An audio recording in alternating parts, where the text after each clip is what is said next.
대상자가 누구였죠?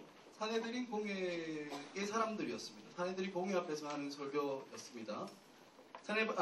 스테반이 사내들인 공회에 뭐 좋은 일로 초청 강연하는 게 아니죠. 뭡니까? 지금 스테반은 거짓 증인들에 의해서 고소를 당했고 그 고소의 내용이 사실이냐라는 대제사장의 그 신문에 대해서 그 신문에 대한 대답으로서 지금 스테반은 설교를 하고 있는 상황입니다. 사내들인 공회는 구성된 사람들이 대제사장, 사두개인, 바리새인들로 구성되어 있었어요. 당시 유대 사회가 아직 정치와 종교가 이렇게 분리되어 있었던 사회가 아니었기 때문에 이 사내들인 공회는 유대교의 그 종교 지도자들로 이렇게 구성되어 있었습니다. 그렇다면 그 종교 지도자들 발음도 안 되는데 이들이 가장 전문적으로 했던 일이 무엇이었을까요? 그들의 전공이 무엇이었을까요? 이들이 가장 전문적으로 하는 일은 우리가 흔히 말하는 구약이 그들의 전공이었습니다. 구약을 연구하는.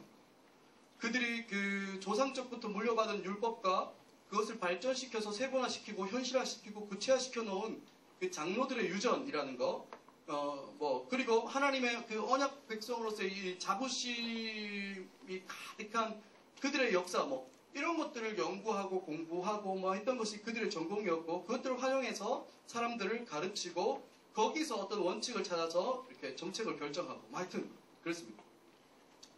그런데 그러한 사람들 앞에서 지금 스데반은 설교하고 있어요.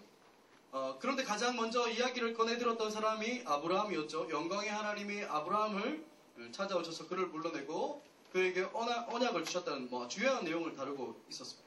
그리고 그 언약을 이어받은 요셉에 대한 이야기도 했죠. 지난주에 우리가 다루었습니다. 요셉의 그 형들, 이스라엘의 여러 조상들이 요셉을 애굽에 이렇게 팔아버렸지만 하나님께서 그와 함께 계셨습니다. 요셉과 함께 계셔서 그렇게 팔리고 버림받았던 그 요셉이 도리어 그를 팔았던 형들을 구원하는, 그 가족들을 구원하는 일이 일어났던 그것을 스데반은 이야기했습니다. 그리고 세 번째로 스데반은 오늘 우리가 읽었던 것처럼 모세의 이야기를 시작하고 있습니다. 어쩌면 모세의 이야기가 세 번째로 나오는 이야기이긴 하지만 이 모세의 이야기는 스데반의 설교에서 가장 많은 비중을 차지하고 있어요. 오늘 우리가 읽었던 구절 수가 총 27구절 정도 됩니다. 그렇죠? 걱정됩니다. 설교가 어떻게 끝날지. 길기도 하고 하지만 보통 분들처럼 그렇게 하지 않을까. 은혜를 주실 겁니다. 하여간 그 큰 비중을, 제가 볼 때는 이 스데반의 그 설교 절반 이상을 지금 여기에 모세 이야기에 스데반은 쏟아붓고 있어요. 만약에 제가 스데반이었으면 아브라함 이야기, 요셉 이야기, 다윗 이야기 이런 것은 할 수 있었을 거라고 생각됩니다. 하지만 모세의 이야기는 감히 못 꺼내어 들었을 겁니다. 왜냐하면 지금 스데반을 신문하는 사람들, 스데반의 목숨줄을 잡고 있었던 그 사내들인 공회에 있었던 사람들, 그 사람들의 전공이 바로 이거거든요. 율법과 그들의 역사가 전공이었죠. 그런데 그 율법과 이 역사의 시작, 이스라엘 역사의 시작, 이스라엘 역사를 처음부터 아담부터 그려내고 있었던 그 사람이 누구인지 아십니까? 모세입니다. 창세기를 기록한 사람이 모세입니다. 모세 오경으로 창세기, 출애굽기, 레위기, 민수기, 신명기 이렇게 5개가 구약 앞에 있죠. 근데 그들의 시작, 그들의 전공, 그들이 관심 가지고 있고 공부하고 평생에 매달리고 있었던 그 내용의 그 시작이 바로 모세였던 거예요. 우리가 앞에서 보았던 이 창세기와 출애굽기, 레위기, 민수기, 신명기 이 여러 가지 이 율법들은 하나님께 전해받은 이 모세가 쓴 이야기죠. 그러니까 이 사내들인 공회에서 스데반을 신문하고 있는 사람들, 그들의 가장 잘 알고 있는 게 바로 모세랍니다. 모세가 쓴 이야기를 잘 알고 있고, 모세가 쓴 역사를 잘 알고 있고, 바로 모세 자신에 대한, 모세의 그 당신에 대한 그 이야기도 그들은 잘 알고 있는 겁니다. 그런데 지금 스데반은 이거 번데기 앞에서 주름 잡는 거죠. 어쩌면 스데반 공회에서 절대로 꺼내면 안 되는 이야기, 그 이야기가 뭐냐? 이렇게 물으면 모세의 이야기였을 겁니다. 그래서 그런지 이 모세의 이야기하고 나면 이제 그 길었던 7장도 이제 금방 끝이 납니다. 이 모세의 이야기가 난 다음에는 비록 이렇게 몇 마디 더 못하고 스데반은 그의 이야기를 멈추어만 했어요. 그럼에도 불구하고 스테반이 이게 모세의 이야기를 꺼내 들었던 이유가 있어요. 이 모세의 이야기 속에는 분명하게 드러나는 것이 있습니다. 무엇이냐면 하나님께서 어떻게 일하시는지, 하나님께서 일하시는 방법이 너무나도 정확하고 너무나도 명확하게 들어가 있거든요. 생각해보면 모세만큼이나 하나님께 쓰임받았던 사람은 없습니다. 하나님께서 애굽에서 이스라엘을 이렇게 구원하시는 그 놀라운 구원의 역사, 하나님은 누구를 사용하셨습니까? 모세를 사용하셨습니다. 그는 하나님과 대면하기도 하고 하나님의 말씀을 이스라엘 향해서 직접 대언했던 사람이었습니다. 하나님의 백성을 광야에서 이끌며 하나님의 백성인 이스라엘로 하여금 하나님의 구원이 어떠한지를 경험하게 했던 그때 당시의 리더십에서 최고의 지도자였습니다. 그래서 이스라엘 역사에서 가장 자랑스러운 역사라고 사람들은 생각할 때 무슨 생각을 하냐면 모세의 이야기. 그런 모세 시대 때 있었던 그 일들을 그들은 가장 자랑스러운 하나님의 구원의 역사, 자기들이 왜 하나님의 구원받은 백성인지 그것을 드러낼 수 있는 그 이야기가 바로 모세의 이야기였습니다.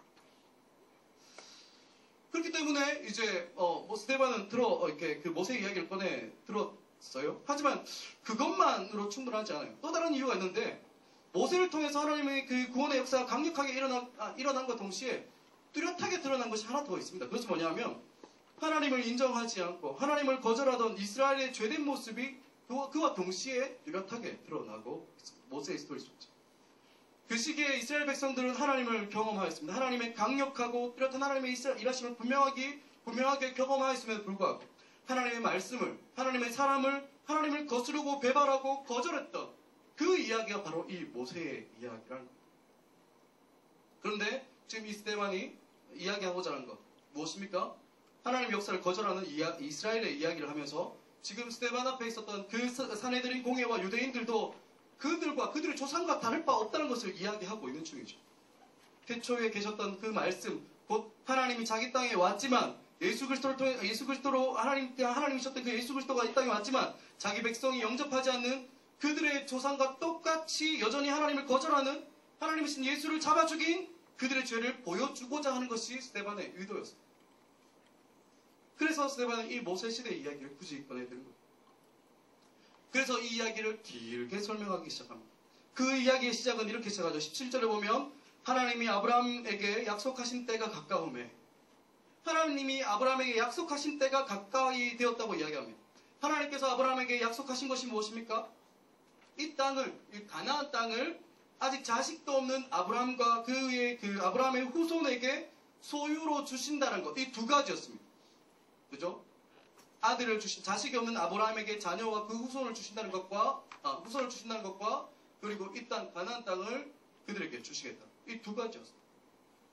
생각해보면 오늘 본문을 보면 첫 번째 약속은 점점 이루어져 가는 것 같아요. 물론 아브라함에게는 자식이 없었습니다. 하지만 하나님의 은혜로 100세 때 이삭을 낳죠. 이삭을 하나님께 받았습니다. 그리고 그 이삭은 야곱을 낳았고 그 야곱은 12명의 아들을 낳았습니다. 그리고 이 야곱의 가족은 애굽에 들어갑니다. 물론 애굽에 들어간 계기는 지난주에 봤던 것처럼 요셉으로 인해서 들어가죠.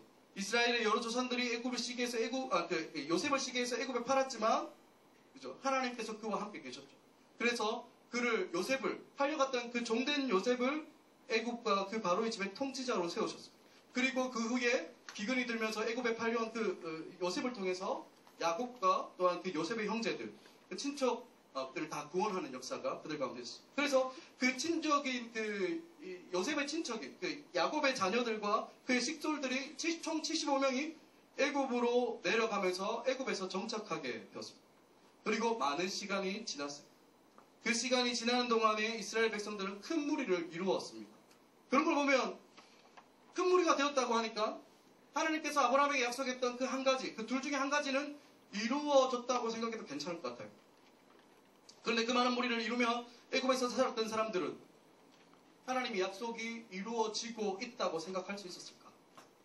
지금 바로 하나님의 약속이 성취되고 있는구나 라고 생각할 수 있었을까? 애굽에는 분명히 이스라엘 사람들이 많아졌습니다. 이스라엘 백성들이 많아졌어요. 어느 정도냐면 애굽을 다스리고 있었던 그 지배 민족보다 이스라엘 민족이 더 많아질 정도로, 그래서 그게 지배 민족에게 위협될 정도로 그 수가 많아졌어요. 그렇게 되자 이스라엘에 어떤 일이 일어납니까? 18절 19절에 이렇게 나오는데 요셉을 알지 못하는 새 임금이 애굽 왕위에 오르매 그가 우리 족속에 교활한 방법을 써서 조상들을 괴롭게 하여 그 어린아이들을 내버려 살지 못하게 하려 할세. 애굽에서 새 왕이 일어났습니다. 하지만 그 왕은 요셉을 알지 못하는 새 임금이었습니다.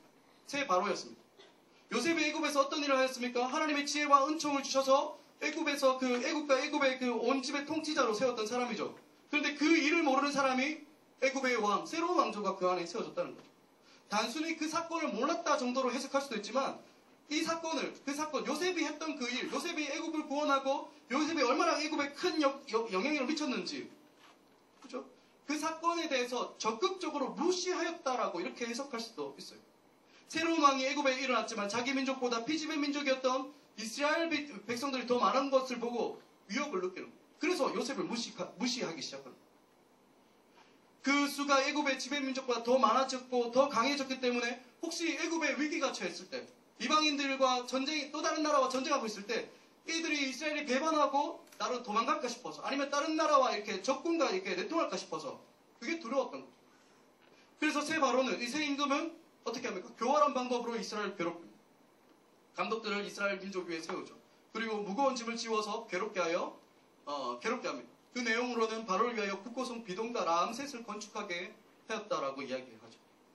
이스라엘 민족은 전쟁에 져서 전쟁의 포로로 혹은 노예로 끌려갔던 사람이 절대 아니었습니다. 이스라엘 사람들이 애굽에 어떻게 들어갔습니까? 자기 발로. 그 당시에 애굽의 왕 바로에게 허락을 받고 자유민으로 들어와 살던 사람이 바로 이스라엘 사람들이었습니다. 그럼에도 불구하고 애굽 왕은 그들을 마치 노예처럼 자유를 빼앗아버리고 노예 민족으로 만들어버리고, 그리고 더 무거운 짐을 지우죠. 흙이기와 벽돌 굽기, 농사의 여러 가지 일들을 엄하게 시켰다고 기록하고 있습니다.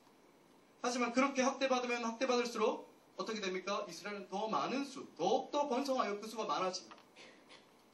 그러니까 애굽의 새로운 왕은 어떻게 합니까? 급기야 이스라엘 민족을 이렇게 인구수를 제한하려고, 조절하려고 의도적인 방법을 사용합니다. 이스라엘 산파에게 태어나는 아이가 아들이면 죽이고 딸이면 살리라고 명령하죠.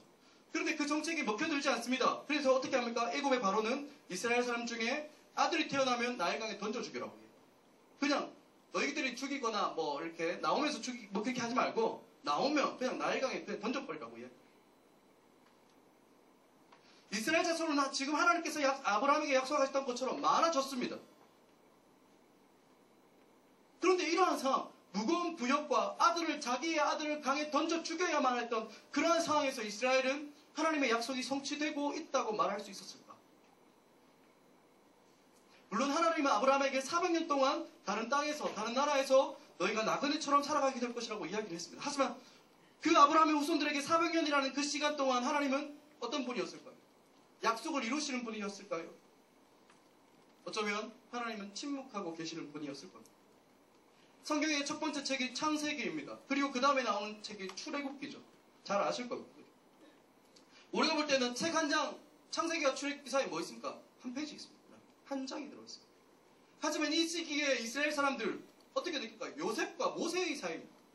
요셉의 시대와 모세의 시대, 400년의 기간이 그 한 장에 담겨져 있는 거예요. 그런데 그 사이에 무엇이 기록되어 있습니까? 아무런 사건이 기록되어 있지 않습니다. 400년 동안 성경은 침묵하고 있는 거예요. 하나님은 침묵하고 있는 것처럼 느껴져요. 하나님의 약속은 잊혀지고 폐하여진 것 같고 이루어지지 않는 것 같은 그런 시기였습니다. 그렇다면 그 약속이 정말 잊혀지고 하나님의 일하시면 그 400년 동안 멈춰져 있었을까? 창세기와 출애굽기 사이, 요셉과 모세 사이에 그 400년 동안 성경은 아무것도 기록하지 않는다고 해서 하나님은 숨어버렸을까요? 사랑하는 여러분,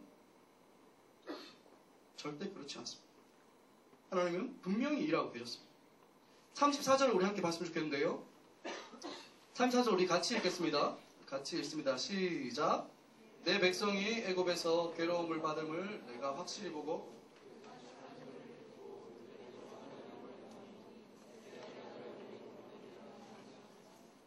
하나님께서 무엇을 하셨습니까? 그때를 기다렸습니다. 어떻게? 애굽에서 어떤 일을 당하는지 그는 보고 계셨습니다. 탄식하는 소리를 듣고 계셨습니다. 그리고 이제는 뭡니까? 구원을 위해서 그들을 구원하려고 직접 내려오셨던 것. 하나님께서는 그의 백성 이스라엘을 애굽에서 번성시키셨을 뿐만 아니라 그 백성을 구원하시기 위해서 직접 내려오셨죠. 그리고 무엇을 하십니까? 하나님을 대신할 사람을 보냅니다. 하나님께서 준비하신 그 사람을 보내는 겁니다. 근데 그 사람이 누구죠? 모세라는 겁니다. 하나님의 약속이 잊혀져가고 있을 때 하나님은 그 구원을 이루시기 위해서 하나님의 사람 모세를 보냅니다. 모두가 그 약속을 잊은 채로 살아가지만 신실하신 하나님은 그 약속을 기억하며 그 약속을 이루시기 위해서 하나님은 그분의 계획을 준비하고 있는 것입니다. 수많은 아이들이 강가에 버려지는 그때 그 아이들처럼, 그렇게 버려지는 아이들처럼 갈대 상자에 담겨 버려진 모세를 하나님은 준비하고 보내시는 겁니다. 그 누구도 그 모세가 갈대 상자에 담겨서 그 강가에 버려진, 그 나일강에 버려진 그가 하나님의 언약을 성취하는 그 도구로 하나님의 일하심을 드러내는 그 사람으로 쓰임받을 거라고 생각하지 못했습니다. 사람들의 눈에는 어떻게 보였을까요? 그냥 여러 명 강가에 버려지는 그 아들들 중에 한 사람이었어요. 사람들 눈에는 보이지도 않는 너무나 작은 자였습니다.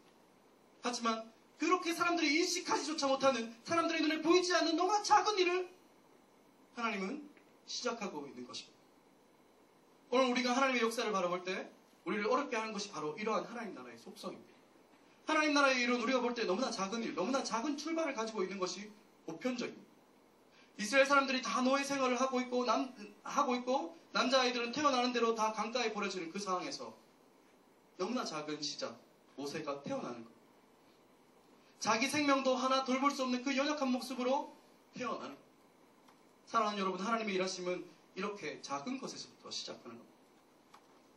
그래서 우리가 이 믿음으로가 아니면 하나님의 계시의 말씀으로 이렇게 열려져 있는 그런 시각으로 그렇게 보지 않으면 우리가 가지고 있는 우리의 눈, 우리가 가지고 있던 그런 생각과 가치로는 도무지 이해할 수 없는 형태로 하나님의 일은 나타나기 시작하는 것이죠. 너무나 작은 출발로 하나님의 구원 역사는 시작하고 있는 것. 그래서 하나님의 일하심을 맛보기 위해서는 우리에게 필요한 것이 있습니다. 그것이 무엇입니까? 오래 기다리고 견디고 참 인내하는 것. 하나님의 일은 우리가 생각하고 우리가 상상할 수 있는 방법으로 그렇게 나타나는 것이 아니라 우리가 상상할 수조차 없는 그런 방법으로 너무나도 작은 것에서부터 시작하기에 우리는 어떻습니까? 그 하나님의 일이 선명하게 드러날 때까지 믿음으로 기다리는 것이 필요합니다. 하지만 많은 사람들은 어떻습니까? 많은 사람들은 인내하기보다 참기보다 빨리 급하게 그 결과가 나타나기를 기대하죠. 그래서 그 결과가 드러나지 않으면 어떻습니까? 쉽게 지치고 낙심하고 낭망하게 됩니다. 그래서 이스라엘처럼 400년 아니 그보다도 짧게 우리가 계획하고 생각하는 그 시간을 넘어서 하나님 그렇게 우리가 계획했던 그 시간을 넘어가게 되면 어떻습니까? 하나님을 부인하고 싶고 왠지 하나님은 나를 돌아보지 않는 것 같고 그런 마음이 우리 가운데 들기 때문에 우리의 마음은 어려워합니다. 하나님 여러분, 하나님의 일하심은 분명히 있는데 그 출발은 너무나 미약하고 작고 미미해 보입니다. 하지만 분명한 것은 하나님의 때가 가까워지면 가까워질수록 그 일은 조금씩 드러나면서 놀라운 하나님의 일하심 그것이 선명하게 구체적으로 강력하게 드러나고 있는 것입니다. 그렇다면 우리에게 필요한 것이 무엇입니까? 그것을 기다리는 인내, 기다림이 우리에게 필요한 것입니다. 하나님의 일을 보는 사람, 하나님의 일을 경험하고 하나님의 구원 역사를 맛보는 사람은 그것을 하나님 때를 잠잠히 기다리는 사람, 그러한 사람이 하나님의 일을 하심을 맛볼 수 있는 것입니다. 그렇게 하나님께서 모세를 태어나게 하신 이후에 하나님 모세를 어떻게 하십니까? 아비의 집에서 석 달 동안 이렇게 기르게 하십니다. 하지만 그 아이가 석 달 동안 이렇게 자라난 이후에 숨겨서 키울 수가 없게 되자 그 모세도 여전히 똑같이 그 아이를 강가에 버립니다. 그 아이 부모. 하지만 그때 하나님은 바로의 딸이 모세를 발견하게 하시고 그 안에서 바로의 딸 안에서 자라게 하십니다. 모세는 그때부터 바로의 딸, 공주의 아들 그렇게 자랍니다. 이집트의 왕자, 보셨으면 잘 아실 겁니다. 그 공주의 양자로 자라나게 됩니다. 당시의 양자는 친자와 이렇게 친아들과 똑같은 권리를 가지고 있다고 합니다. 그렇다면 모세의 공주로 40년 동안 친아들 같이 모든 왕자로서의 누릴 수 있는 권리를 다 가지고 40년 동안 자라납니다. 22절을 보면 모세가 그 자라면서 무엇을 배웠는지가 이렇게 드러나는데 22절 우리 함께 보겠습니다. 같이 읽습니다. 시작. 모세가 애굽 사람의 모든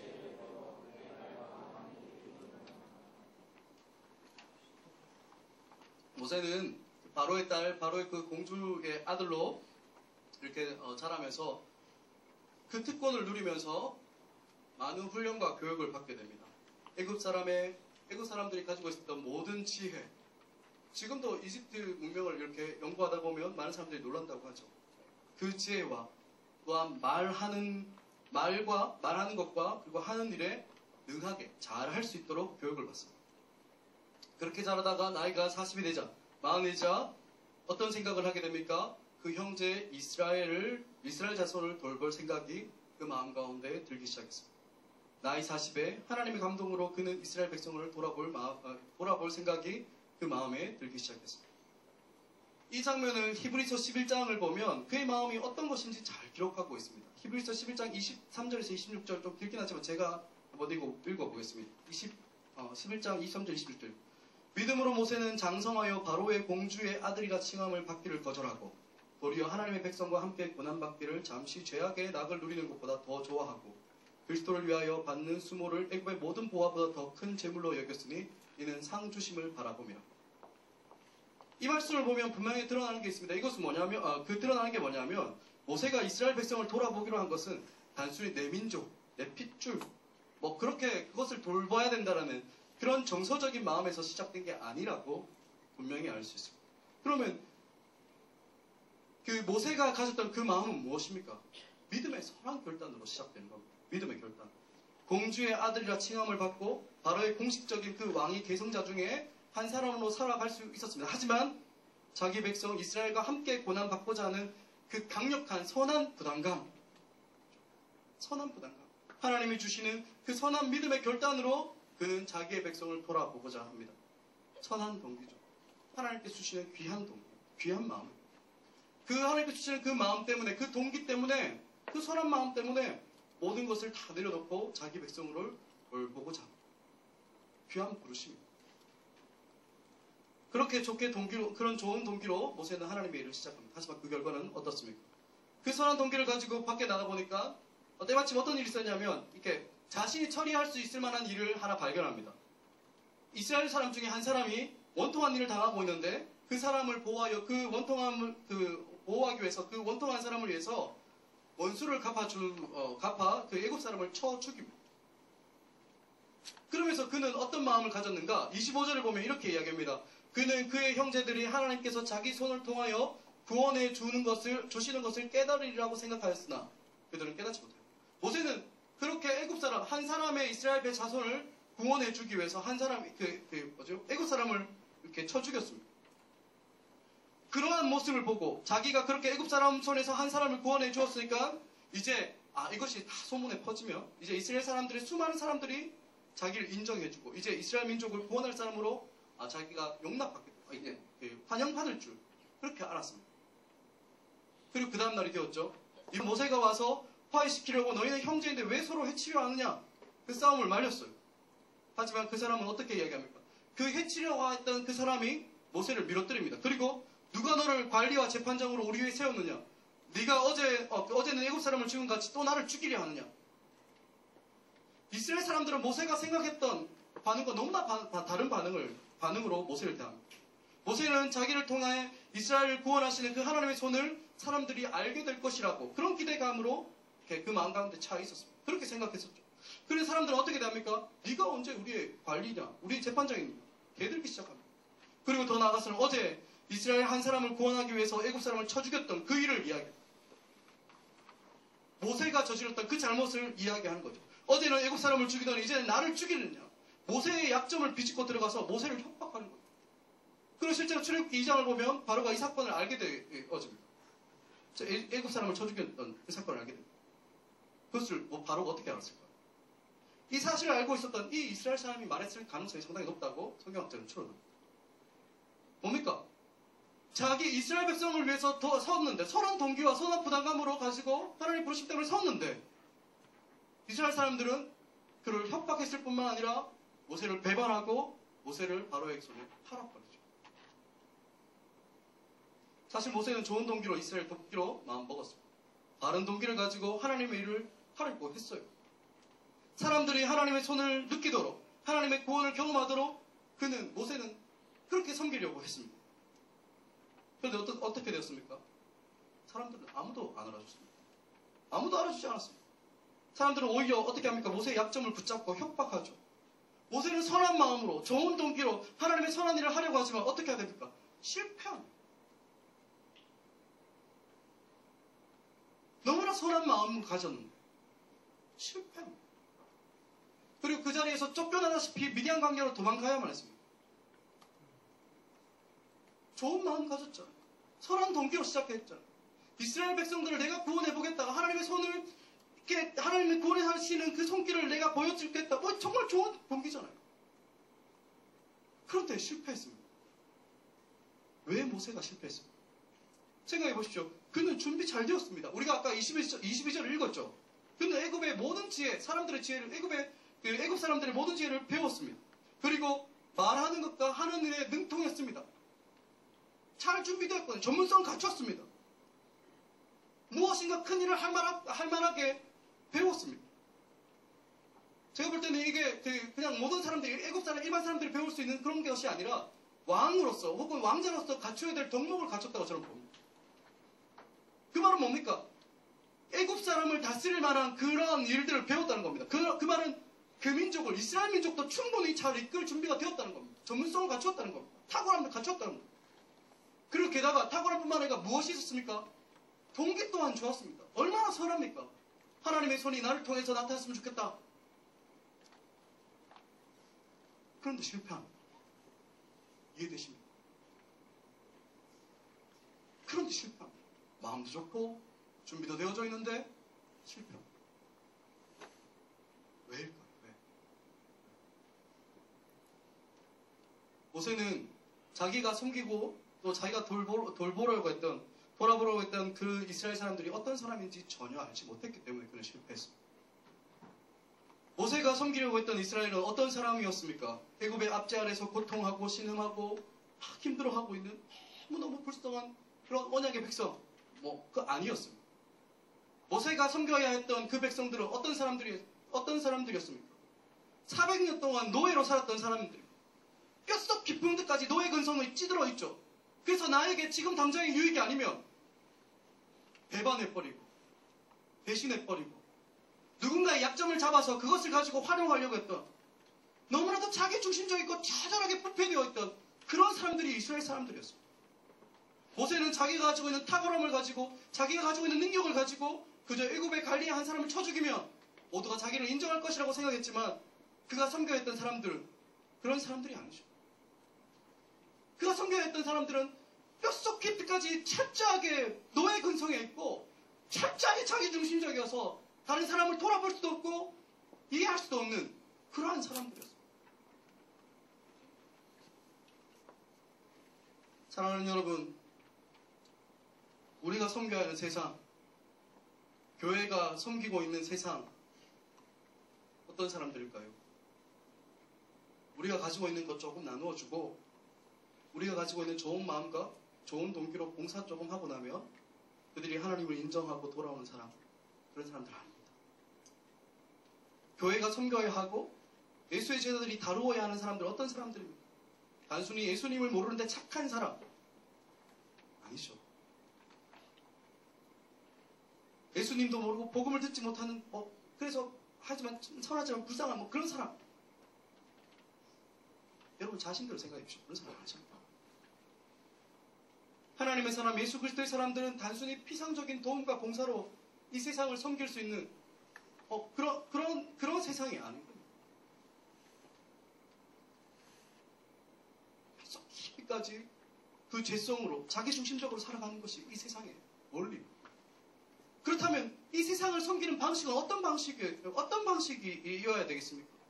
단순히 내가 가지고 있는 것 조금 적선해주고 내가 남는 시간 조금 이렇게 떼서 봉사하고 도움을 주고, 그리스도의 제자는 예수 그리스도의 몸된 교회는 이 세상을 섬기는 것, 그렇게 섬기는 것이 아닙니다. 이 세상이 뼛속 깊이까지 가지고 있는 그 처절한 죄의 본성을 말씀으로 복음으로 다루어내야 되는 것이 바로 교회의 섬김입니다. 그리스도의 제자들의 섬김입니다.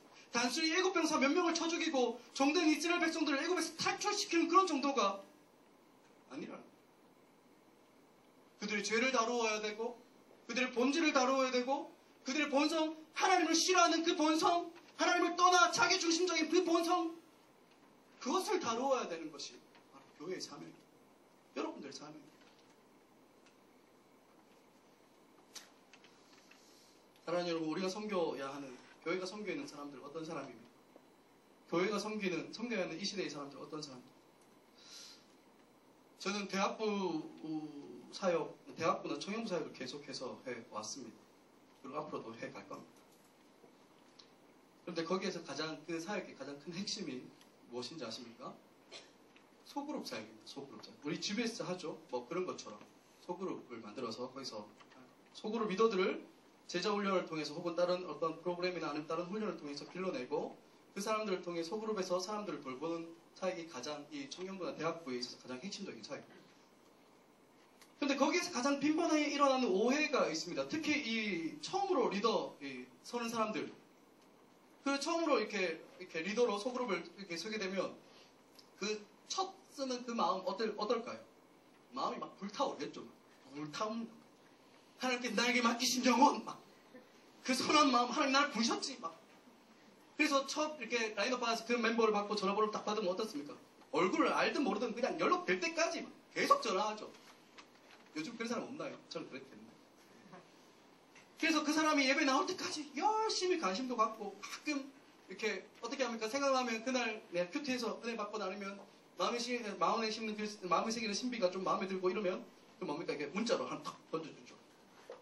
힘이 되고 위로되는 말씀 막 이렇게 던져주고 문자로 주고. 그리고 또 어떤 일까지 합니까? 때로는 어렵거나 너무 힘들어하거나 어렵거나 그러면 만날 필요가 있으면 찾아가죠. 원투원까지 합니다. 집으로 찾아가기도 하고, 그죠? 학교로 찾아가기도 하고, 그리고 안 나오는 거 막 끄집어낸다고 막 불러냅니다. 그렇게 하면 여러분 그런 리더들 잘 섬기셔야 됩니다. 마음 진짜 상하는데 되돌아오는 것이 무엇입니까? 처음에는 신기하니까 단문도 해줍니다. 그죠? 어라? 그죠? 문자를 주네? 얘 누구지? 신기하니까 막 이렇게 합니다. 그러다가 뭐 귀찮아지면 어떻게 됩니까? 귀찮으니까 연락하지 말라고 상처 확 줘. 그러면 어떻습니까? 사람 마음 다 무너집니다. 여러분 리더들 그러면서도 섬기거든요. 게다가 이 정도면 이렇게 약밥입니다. 다행입니다. 이 정도면. 리더로 서서 섬기는 사람이 이렇게 교회에 처음 나오는 이렇게 사람이 이렇게 맡은 사람 중에 교회 처음 나온 사람 중에 이성을 만나면 그죠? 다른 이게 뭐 예를 들어서 이렇게 리더가 좀 이뻐, 리더가 좀 잘생겼어. 그럼 멤버한테 연락 주면 그 멤버는 어떻게 생각합니까? 이 관심이 여러분들 좀 이상하게 생각합니다. 나에 관심 있나?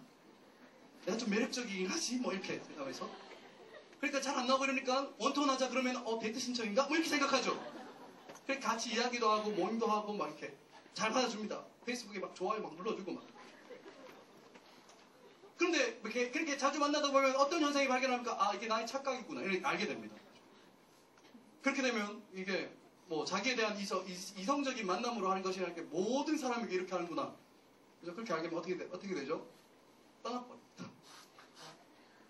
관심과 사랑은 좋은데 나에게 격려해주고 위로해주는 건 좋은데 돌보면 좋은데 내가 생각하는 방식이 아니면 자기가 경험했던 그런 방식이 아니면 뭡니까? 싫은 거. 떠나. 우리 그런 사람들 섬기는 공생.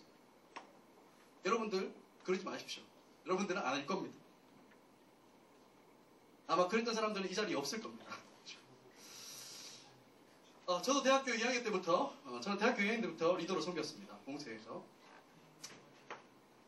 저는 스스로 나름 자부했습니다. 저는 잘 준비된 탁월한 리더다. 그렇게.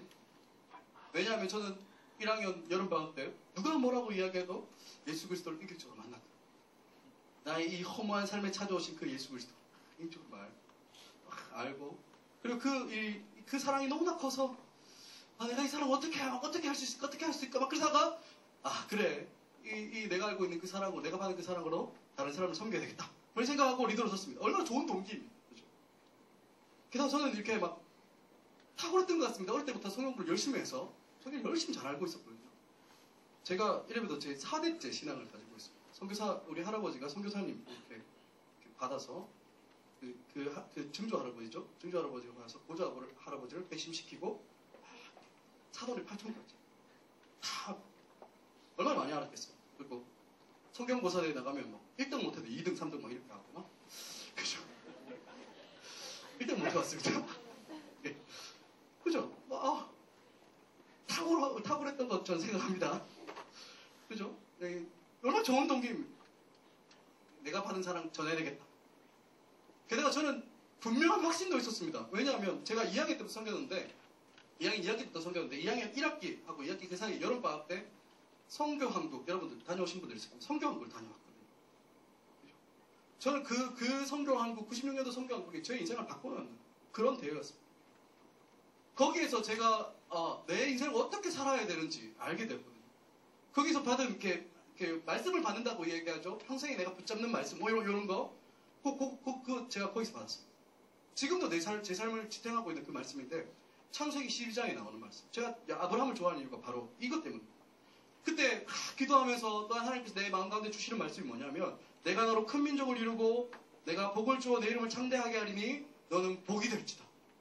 이게 지금은 복이 될지라 이렇게 번역하고 있지만 너는 복의 근원이 될 거다. 너는 복의 통로가 될 거다. 그래 나를 통해서 복이 흘러가니 가슴이 두근두근. 그리고 이렇게 쭉 중약하고 난 다음에 어떤 얘기 땅의 모든 족속이 너로 말미암아 복을 얻을 것이다.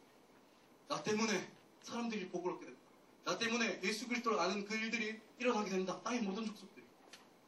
아브라함의 약속을 가슴에 새기고 섬기기 시작했습니다. 그래서 나를 통해서 복을 흘려보내줘야지. 그렇게 생각하고 열심히 섬겼습니다.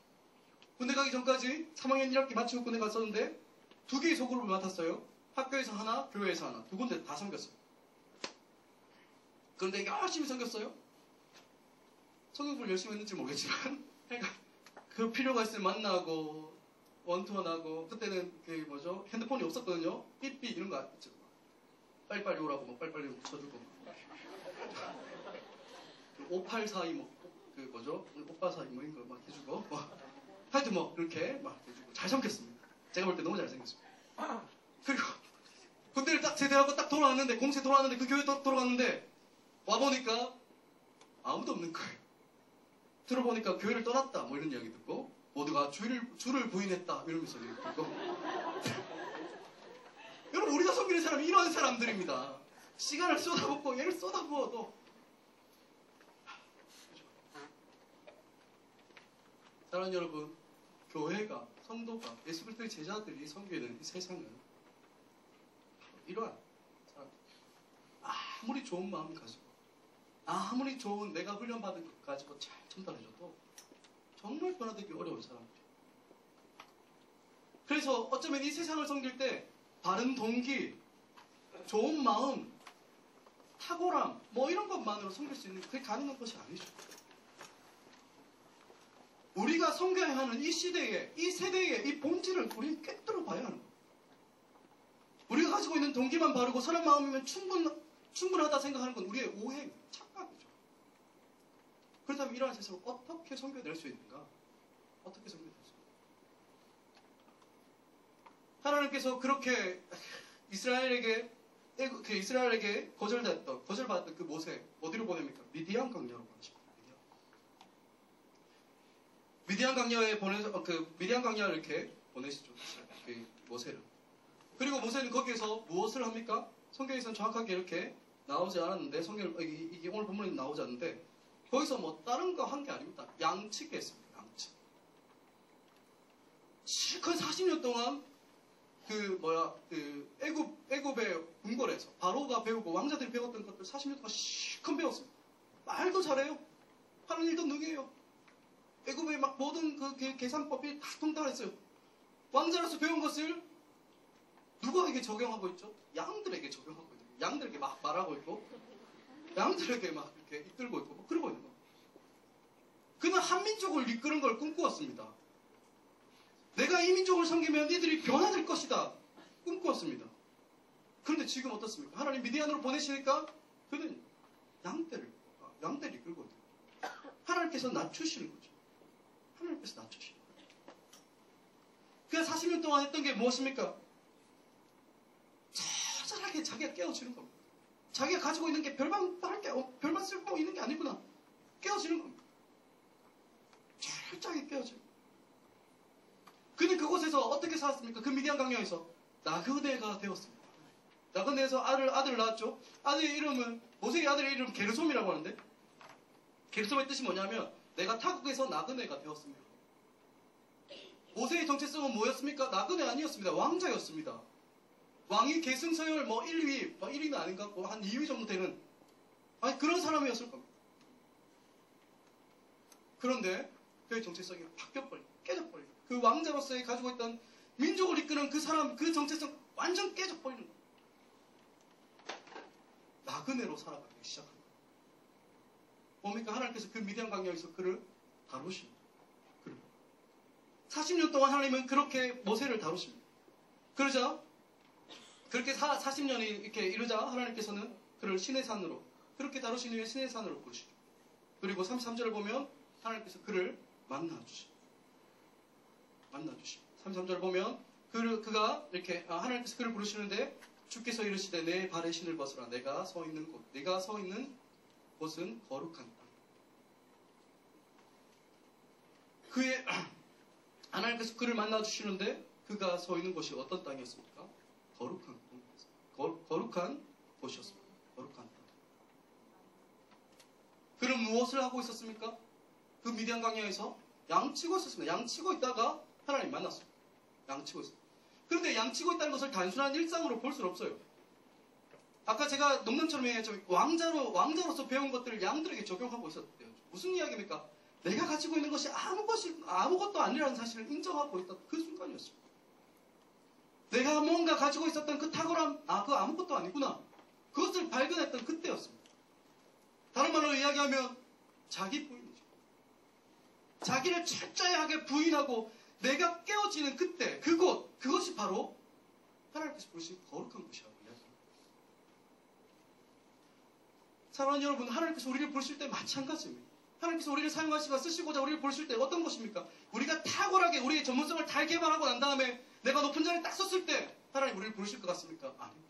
천만의 말씀. 내가 선한 동기를 가지고 내가 이것을 해야 되겠다고 결정하고 내가 시도할 때 그때 하나님 우리를 부르십니까? 천만의 말씀. 그때 하나님 절대 부르지 않습니다. 하나님께서는 그의 손에 모세를 40년 동안 다루었던 것처럼 우리가 하나님 손에서 다루어져서 자기 자신이 부인되고 자기가 처절하게 깨어질 때 하나님 그곳에서 우리를 만나주시고 우리를 부르시는 거예요. 사랑하는 여러분, 이 세상 누가 섬길 수 있겠습니까? 사랑하는 여러분, 이 예수 그리스도의 제자의 길 누가 갈 수 있겠습니까? 전문성을 가지고 선한 마음을 가지고 그렇게 따라가는 사람 절대 못 갑니다. 절대 이 세상을 섬길 수 없습니다. 우리는 이 시기가 준비하는 시기다 이런 이야기를 많이 하죠. 여러분, 준비해야 될 게 무엇입니까? 전문성입니까? 아니면 선한 동기를 품는 것입니까? 천만의 말씀입니다. 모세가 전문성을 가지고 있고 선한 마음을 품었을 때 하나님 그를 사용하지 않았습니다. 그가 그 일을 하겠다고 덤벼들었지만 그는 철저하게 실패를 맛봅니다. 언제 하나님 불렀습니까? 그가 하나님 손에 다루어졌습니다. 하나님 앞에서 자기를 부인할 때 하나님을 부인할 때 그제서야 하나님께서는 그를 불러내십니다.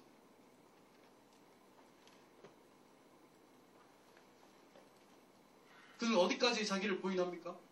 아까 우리가 22절 봤을 때 그는 많은 것을 배웠다고 얘기했습니다. 그는 말도 능통하다고 했습니다. 그런데 하나님 옆에 섰을 때 그가 뭐라고 얘기했습니까? 나는 입술이 둔한 사람이다. 분명히 사람을 설득시킬 만하고 사람을 이끌어낼 만한 그 말의 능력이 배웠음에도 불구하고 그 탁월함이 있음에도 불구하고 능한 입이 그 가운데 있음에도 불구하고 나는 입이 둔한 사람이라고 고백합니다. 하나님께서 나에게 사람을 붙여주지 않으면 그 입에 하나님의 말씀을 하나님께서 넣어주지 않으면 나는 입을 뗄 수 없고 나는 갈 수 없는 사람이다라고 고백하는 그때 하나님은 불러내시는 겁니다. 사랑하는 여러분, 이 세상은 누가 섬길 수 있습니까? 예수의 길 누가 갈 수 있습니까? 자기를 부인하는 사람이 갈 수 있습니다. 누구든지 나를 따르려면 자기를 부인하고 날마다 제 십자가를 지고 따르는 것. 자기가 깨어지고 처절하게 자신의 가능성을 부인하고 뭡니까? 오로지 하나님께서 나를 채우실 때, 하나님의 능력이 내 입술을 채우실 때, 하나님의 능한 손이 내 손을 들어 사용하실 때, 나는 하나님께 쓰임받을 수 있다고 고백하는 그 사람. 오로지 하나님을 바라보는 자들만이 하나님은 사용하는 것입니다.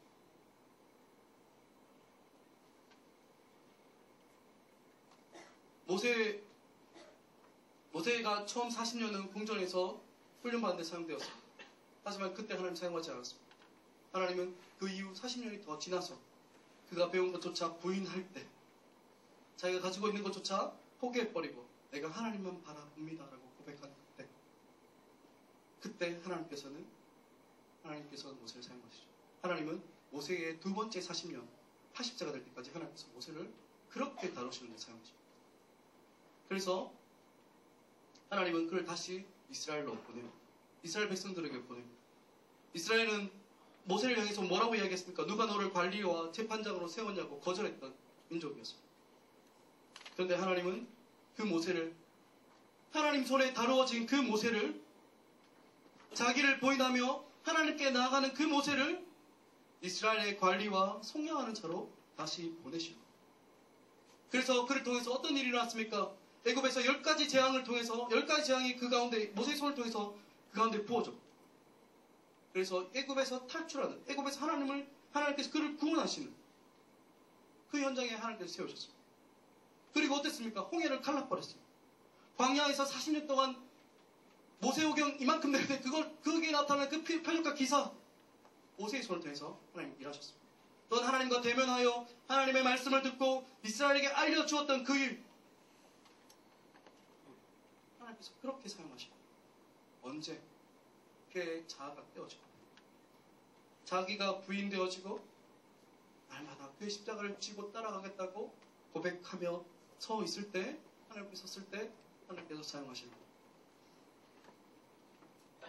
본문이 길니까 오늘 말씀 좀 길었습니다. 말씀을 좀 정리하겠습니다.